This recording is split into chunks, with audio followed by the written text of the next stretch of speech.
currencies. The Aussie dollar is buying 102 US cents, close to 83 euro and 66 pence. Well, for more on finance, we're joined by Rod North, the Executive Director of Bourse Communications. Good morning. Thanks for being here.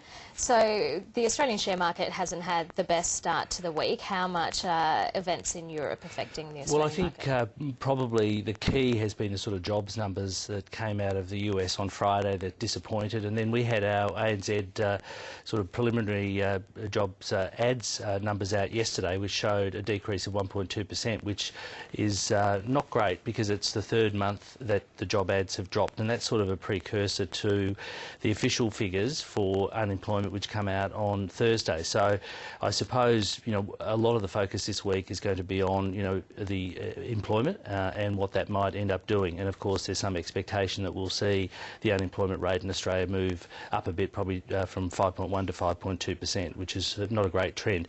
The other thing that was interesting in those job ads were that it actually showed a bit of a slowdown, interestingly enough, in Queensland and Western Australia, you know, where we've got sort of booming conditions happening. You would think that job ads would continue to be on the rise there, not you know, seeing a bit of a pullback. So I think we've got to be watching that very closely. I think a lot of it's going to be about employment, and the key is going to be to see where that trends, and the trend is probably up, not down. And obviously also weighing on the market is what's happening in Europe. We've just heard the yield on those bond prices are getting to unsustainable levels, particularly in Spain and Italy. How much will that be concerning investors in Australia? Obviously, we've seen the markets react both in Europe and in the States. Well, I think it'll be very much a wait and see, and it's a bit like going back to where we were some months back when we saw bond yields, you know, getting to those sort of levels for some of the other European countries. So it is a concern, and I think the market will be watching that very closely.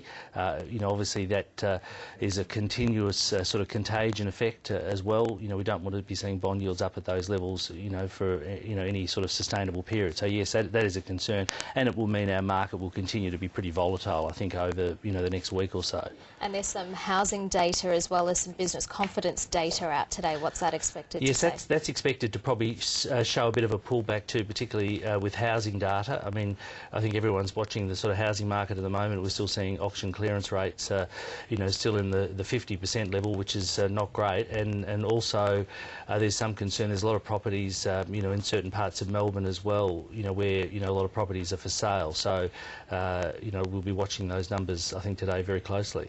Now, the Australian market's always watching what's happening in China, of course, and the inflation rate there has fallen to a 29-month low.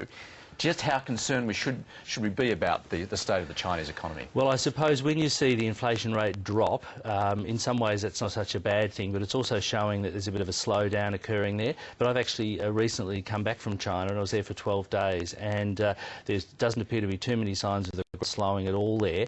And I think the government there has the great ability to be able to stimulate the economy in a whole range of other ways, like you know, putting petrol prices down and boosting expenditure on infrastructure and so forth. So I think they've got a great ability to be able to turn those things around, you know, pretty quickly. So I wouldn't be too concerned about it, but in some ways it's not going to affect the prices that the Chinese are going to pay for food and those sort of items, which would be more of a concern. Rod North, it's nice to have you back. Thanks for being here. Thank you. Time to check sport, and Amy is with us, and well, the tour goes on and on, but unfortunately for Cadel Evans, a bit of a